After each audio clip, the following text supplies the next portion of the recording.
Vous avez envie de créer un business, vous avez une idée, c'est déjà pas mal. Sauf que ce n'est qu'une idée, ce n'est absolument pas un projet. Et que bien souvent, les personnes partent sur une idée simple, entre guillemets, parce qu'ils ne savent pas toujours ce qu'il y a à faire et comment s'y prendre. Mais pour autant, ils vont chercher la complication là où il n'y a pas lieu d'être. Alors je vais vous donner quelques approches qui vont vous permettre de vous simplifier votre business d'entrée de jeu. Première des choses, le temps. Là, on n'y reviendra pas 106 fois là-dessus. C'est un facteur important et souvent, le cerveau, il a une énorme difficulté à avoir une estimation juste des choses que vous avez à faire. L'exemple classique, c'est, voilà, vous vous dites que vous allez faire certaines choses ou une chose en particulier en 5 minutes et une demi-heure après, vous y êtes encore. Et là, vous vous dites, ouais, ça m'a pris un peu plus de temps que prévu, j'ai dérapé ou j'ai pris mon temps, etc. Vous trouvez des excuses, mais ce n'est pas là que la réflexion doit se faire. Elle doit se faire sur le fait que votre estimation ne sera pas juste. Donc, il faut aussi être capable, même sans avoir lancé votre entreprise, de faire certaines choses pour voir le temps que ça vous prendra. Si par exemple, effectivement, vous devez faire des images, par exemple, pour vos réseaux sociaux, penchez-vous déjà sur l'outil, faites quelques tests, voyez combien de temps ça peut vous prendre. Restez concentré sur le fait de créer une image.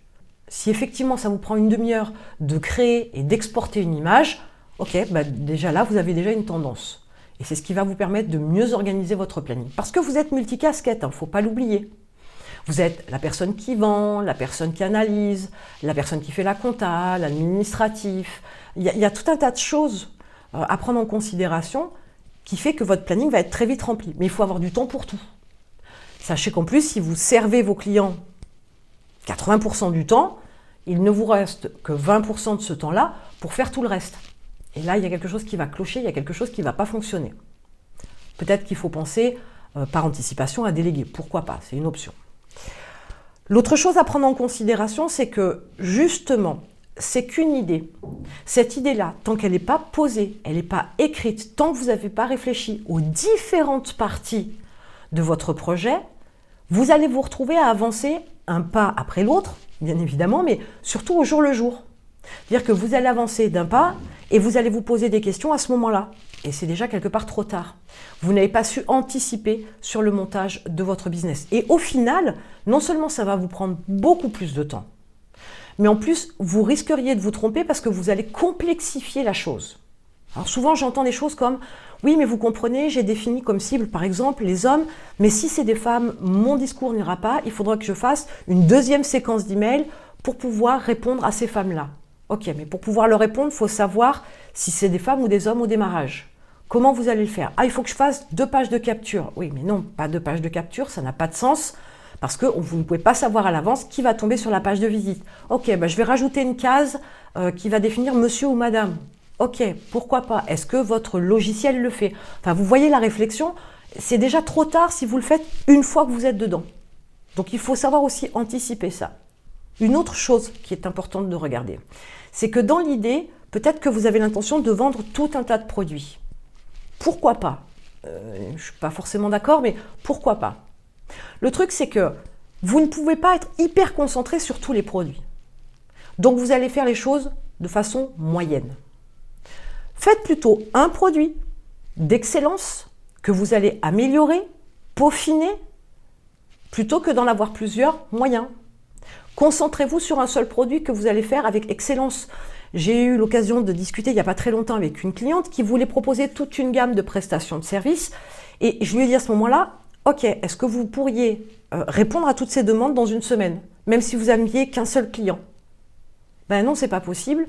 Pourquoi? Parce que ce n'est pas les mêmes thèmes, ce n'est pas les mêmes approches, ce n'est pas les mêmes actions, etc. Ok, donc avec un client qui voudrait tout, déjà elle se met dans le jus.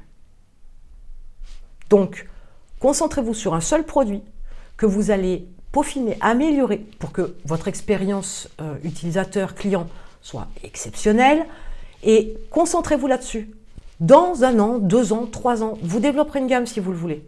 Mais ne vous lancez pas avec tout un tas de produits histoire de répondre à toutes les demandes. Je rappelle que l'idée, c'est de se concentrer sur une seule et unique persona, client idéal, de façon à concentrer tous vos efforts sur les messages qui vont le toucher. et pas la totalité de la population. Parler à tout le monde, c'est s'adresser à personne. Donc vous risquez de passer à côté. Mais ça va vous compliquer forcément la vie si vous décidez de toucher plusieurs types de clients idéaux ou plusieurs segments. Concentrez-vous sur un que vous faites très bien et après vous passerez à la suite. N'allez pas trop vite. L'autre approche aussi intéressante qu'il faut réfléchir au préalable, c'est les outils dont vous aurez besoin pour travailler. Faites tout de suite de façon à trouver les bons outils. L'idée, c'est pas j'en essaye un, et puis je vais faire ça au démarrage, et puis après je verrai plus tard parce que là, j'ai pas le temps. Non. N'essayez pas non plus 10 milliards d'outils. Faites une première recherche, accordez-vous 2 ou 3 heures, faites une recherche sur un outil et voir ses concurrents, voir ce qui vous conviendrait le mieux, commencez à tester, voyez si ça vous convient, si ça vous convient, vous restez sur cet outil-là, n'en changez pas tous les 3 mois. Ça n'a aucun intérêt, vous complexifiez encore la chose. L'idée, c'est que vous devez toujours penser à faire le plus simple possible. Si c'est simple, c'est facile à gérer, donc moins de stress, etc. Charge mentale beaucoup plus allégée. Dans votre tête, ce sera aussi beaucoup plus clair. Mais c'est aussi ce qui va vous permettre de déléguer plus facilement, par anticipation. Si c'est simple, vous pourriez le faire, j'entends bien, mais le but, c'est que vous puissiez récupérer du temps pour faire des choses plus importantes pour votre entreprise. Pourquoi pas, par exemple, penser au développement de la gamme, ouvrir votre activité sur un autre marché, etc. Donc, il y a des choses beaucoup plus importantes pour le développement dans le futur.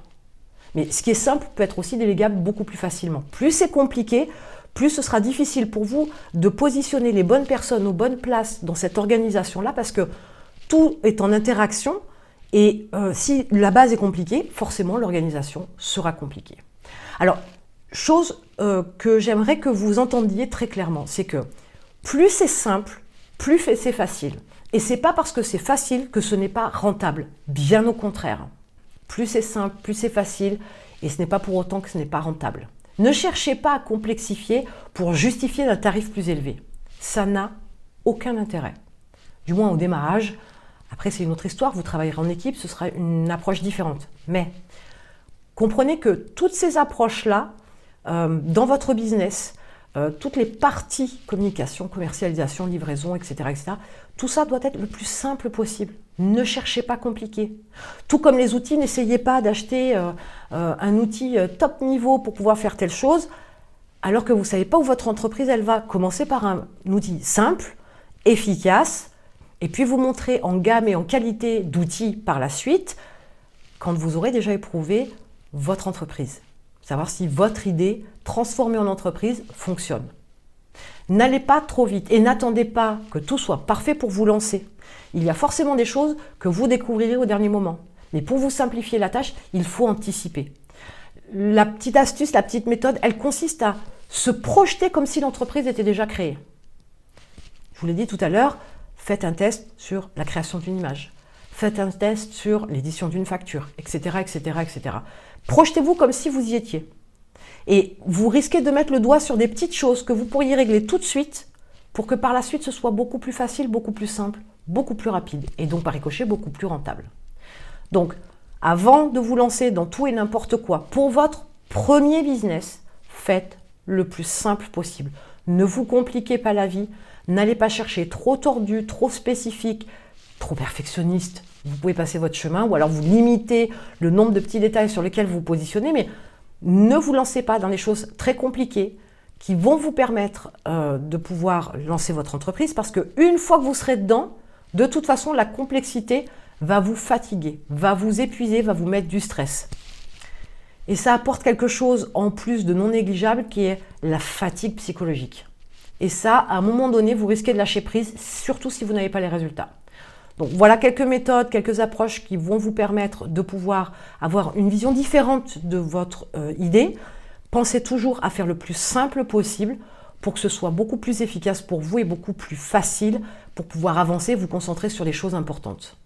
Et en attendant, je vous retrouve de l'autre côté.